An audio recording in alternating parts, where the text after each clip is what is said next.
بہت شکریہ دنیش. مجھے لگ رہا ہے کہ یہ شاید ان کو اپنی جو لیک آف گورننس تھی نا اس میں ایک سائیکولوجیکل ڈیفیشنسی کو وہ رسپونڈ کرتے ہیں.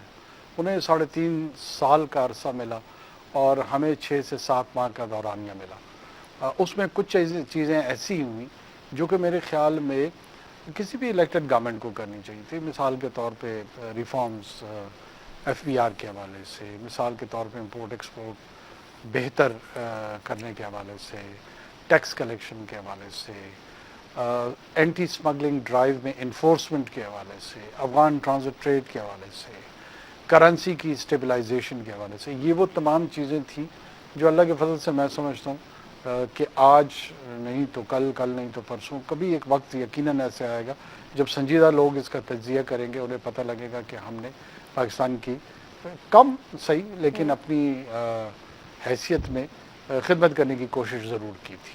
کاکر صاحب ریگریٹ فیل کرتے ہیں آپ کہ اتنی اچھی ریپوٹیشن تھی، اتنا اچھا نام تھا کہ کیوں نگرانی ایکسیپٹ کر لی؟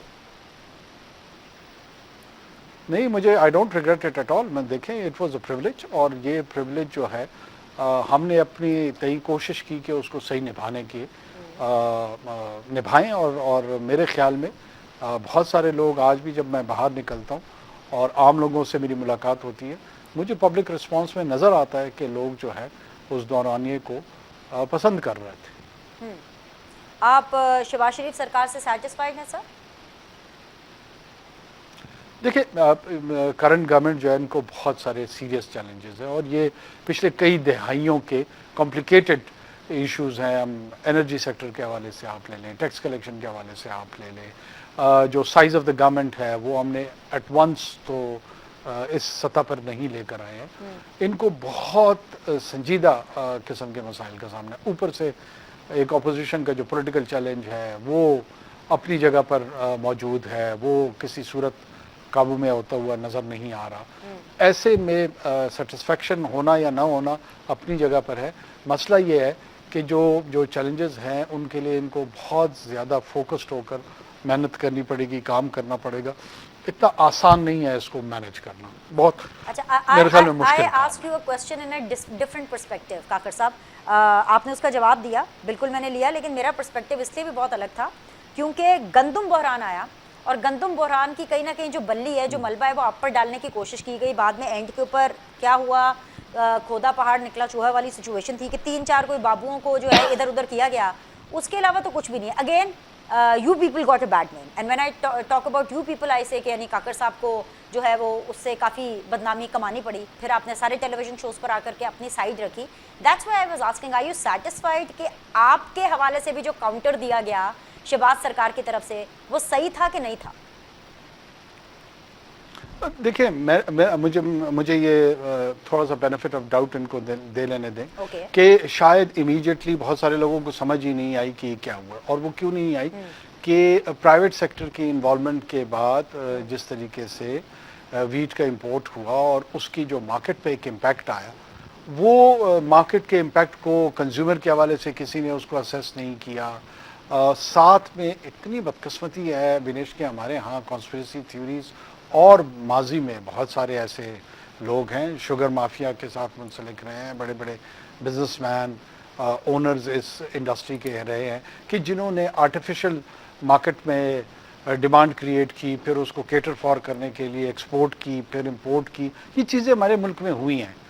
یہ لوگوں کو ہضم نہیں ہو رہا کہ ایک نگران دورانیے میں ایک وزیر اعظم اور اس کی کابینہ میں بنا پیسے بنائے کنزیومر کو وہ فائدہ جو ہے وہ ٹرانسلیٹ ہوا ہو اور ان لوگوں نے پیسہ نہ بنایا ہو.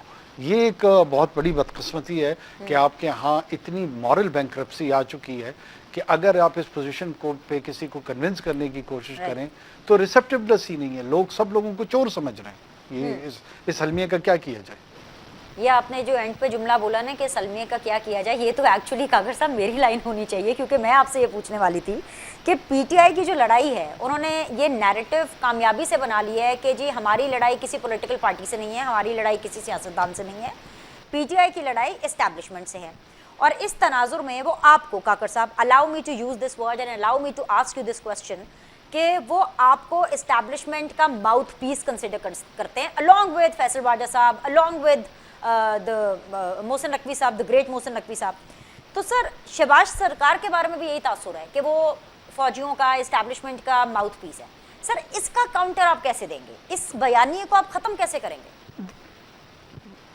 دیکھیں میں پھر آپ کے سامنے یہ گزارشات رکھتا ہوں کہ ایک زمانے میں یہاں پر پی ٹی آئی کو ان کا ماؤتھ پیس کہا جاتا تھا, پھر مجھے بفرز بال کہا جا رہا ہے, کبھی نون کو کہا جاتا ہے, کبھی پیپلز پارٹی کو کہا جاتا ہے.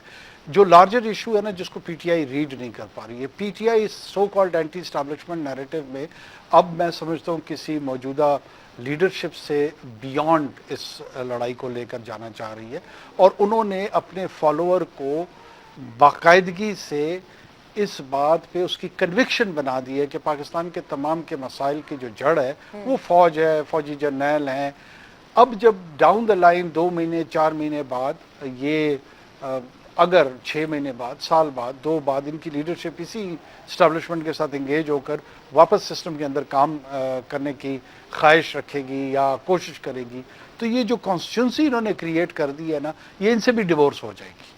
اور یہ نیکسٹ 20-30 ایئرس کے لیے انہوں نے پاکستان کی سماج میں اور پاکستان کے ریاست کے اداروں میں اتنی بڑی خلیج پیدا کر دی ہے کہ مجھے زیادہ فکر پڑی ہوئی ہے کہ وہ کیسے عبور ہوگی.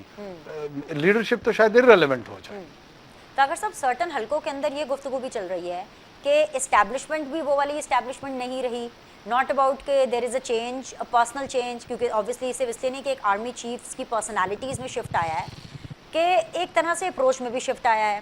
ماضی کے اندر اتنی برداشت کبھی اسٹیبلشمنٹ نے دکھائی نہیں ہے, جو کچھ اسٹیبلشمنٹ کے خلاف پی ٹی آئی نے کر دیا ہے, اور ابھی تک لگاتار, ابھی اس ٹائم پہ جب میں آپ سے مخاطب ہوں, ایس آئی ایف سی کو لے کر کے آرمی چیف کی فوٹو لگا کر کے, مطلب وہ تو ایک الگ ہی لیول ہے, ہم نے اس سے پہلے کبھی نہیں دیکھا. فوٹو لگا کر کے جس طرح سے ٹارگٹ کیا جا رہا ہے اور پرسنل اسپیسیفک ٹارگٹ کیا جا رہا ہے, پھر آپ کے بارے میں جس طرح کے الفاظ استعمال ہوتے ہیں, محسن نقوی صاحب کے بارے میں الفاظ استعمال ہوتے ہیں, ٹاؤٹ کہا جاتا ہے آپ لوگ کو, شہباز شریف صاحب کو ٹاؤٹ کہا جاتا ہے, پپٹ کہا جاتا ہے. سر اس کے اوپر اسٹیبلشمنٹ کا بہت ہی نہ ہونے کے برابر رد عمل آتا ہے. ایک ہی وہ پریس کانفرنس ہوئی تھی D G I S P R کی, سو کیا جو لوگ کہتے ہیں کیا اسٹیبلشمنٹ بھی بدل گئی ہے, کیا ٹھیک کہتے ہیں؟ دیکھیں میں اس پہ اپنی رائے کا اظہار اس انداز میں کروں گا کہ یہ جو پی ٹی آئی جو کچھ کر رہی ہے, پہلے جس طرح آپ نے خود بیان کیا ہے, میں خود بڑی مجھے حیرت ہوتی ہے. پچھلے 3 دنوں سے انہوں نے 1971 Hamood ur Rahman commission, S I F C, chief, ادارہ, سپاہی, کسی کو نہیں چھوڑا. میں پھر آپ کو یہ آپ کے توسط سے آپ کے ناظرین کو بتانے کی کوشش کروں کہ یہ کسی فرد کے ساتھ اب لڑنے میں دلچسپی ان کی نظر نہیں آ رہی ہے, بلکہ وہ اس کو جس طرح حمود الرحمان کمیشن کو وہ سوشل میڈیا پہ, ٹویٹر پہ لے کر چل رہے ہیں. موجودہ جو فوج ہے نا, یہ ان کی میرے خیال میں جو ریکروٹمنٹ ہوئی ہے سم where 80s, early 80s, mid 80s کے لوگ ہیں. 70 کے بیچارے جو لوگ تھے, جو فوج سے منسلک لوگ تھے, وہ تو شاید اس وقت سارے قبرستانوں میں ہیں. یہ موجودہ فوج جو ہزاروں کی تعداد میں شہادتیں دے چکی ہے, لگ بھگ 15 سے 20 ہزار جوانوں نے اپنے سینوں پہ, اپنے بدن کے مختلف حصوں پہ زخم کھائے ہوئے ہیں, سجائے ہوئے ہیں. آپ جب بار بار ان کو بے غیرتی کا, بے حیائی کا, ملک توڑنے کا یہ تانا دے رہے ہیں, اور وہ بھی ٹویٹر پہ بیٹھ کے, مطلب آپ ذرا سوچیں کہ اگر وہ برداشت کر رہے ہیں اور رد عمل نہیں دے رہے ہیں, مجھے تو ڈر محسوس ہو رہا ہے کہ اگر انہوں نے رد عمل دیا تو پھر وہ کس قسم کا رد عمل ہوگا. یہ اس ڈینجرس سطح تک چیزیں لے کر لے جانے کی کوشش کر رہے ہیں جہاں پر میرے خیال میں کسی کے حق میں کوئی چیز بہتر نہیں ہوگی. ہم تمام لوگ شاید اس کو پھر ریگریٹ کریں کہ اگر یہ وقت پہ سنبھل جاتی تو بہتر ہوتا. نہیں, سب سے تو عجیب چیز یہ ہے کاکڑ صاحب کہ اب تو باقی قومیں ہم دیکھتے ہیں اور دنیا جہاں آگے جاتی ہے, پاکستان میں گنگا الٹی بہتی ہے, ہم پیچھے جا رہے ہیں. اب تو 1971 کا ذکر ہو رہا ہے, حمود الرحمان ہو رہا ہے, مجیب الرحمان کا ذکر ہو رہا ہے, مطلب اس قسم کی باتوں کا ذکر ہو رہا ہے. مجھے تو سمجھ نہیں آ رہا کہ گڑے مردے اکھاڑنے سے, ماضی میں جانے سے آنے والی جنریشنز کا, آنے والے پاکستان کا کیا تعلق, اور اس کا کوئی جواب, اس کا کوئی بیانیہ, اس کا کوئی کاؤنٹر نہیں دے پا رہا. میرا صرف کنسرن آپ سے بات کرنے کا آج یہ ہے کہ ان کے کاؤنٹر کیا ہے اس کے بیانیے کا. توسط دیکھیں آپ کے, میں آپ کو عرض کرتا ہوں. دیکھیں پاکستان ایک 1971 میں ایک جنگ ہارا ہے، اس میں کوئی شک نہیں ہے، ہم اس وقت ہاری ہوئی قوم تھے. آپ یہ دیکھیں کہ وہ ہاری ہوئی قوم جو ہے نا، ایسے اس نے ریزیلینس شو کی کہ وہ واپس اٹھی، مغربی پاکستان کو اس نے نئی شکل دی، اپنی جو ڈی مورلائزڈ فورسز تھی ان کو کنورٹ کر دیا، نیوکلیئر پاور بنے، انڈسٹریلائزیشن ہوئی، اکانومی ہماری بہتر ہوئی. سوویت یونین کو پسپائی افغانستان میں ہماری وجہ سے اختیار کرنی پڑی. وار آن ٹیرر میں آپ کا ایک سینٹرل رول تھا، آپ دنیا کے پیوٹ کی حیثیت اختیار کرتے جا رہے تھے. سی پیک میں آپ کی انگیجمنٹ آئی. دنیا کے بڑے بڑے جو انٹرونشنز تھی، گلوبل انٹرونشنز تھی، اس میں پاکستان کے شراکت کے بغیر اس کا تذکرہ ممکن نہیں تھا. کیا جاپان دوسری جنگ عظیم نہیں آ رہا، کیا جرمنی نہیں آ رہا، کیا یونائٹڈ کنگڈم جنگیں نہیں، دنیا کی کون سی قوم ہے جس نے جنگیں لڑی نہیں اور ہاری نہیں ہے. یہ اپنے اوپر ضلالت کا جو انداز پی ٹی آئی نے بدقسمتی سے اس وقت اپنے اوپر اپنایا ہوا ہے، شاید ہی مجھے دنیا کی کسی قوم میں نظر آتا ہے.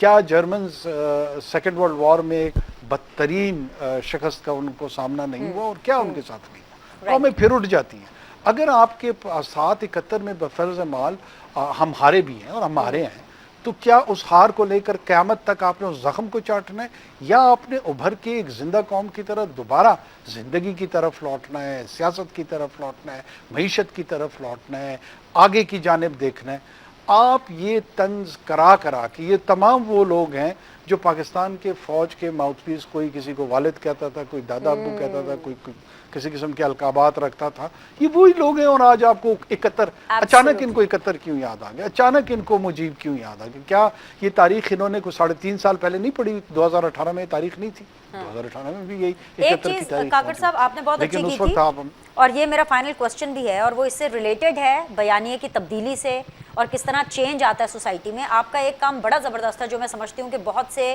منتخب جو وزیر اعظم ہیں وہ بھی نہیں کر پائے. وہ آپ نے جو انیشیٹ کیا تھا یوتھ کے ساتھ، کالجز میں، یونیورسٹیز میں ایک انٹریکشن، اور یہ ایک بڑا ہی جمہوری قسم کا ایک انیشیٹو تھا، کیونکہ it was initiated by the نگراں prime minister and army chief was on board.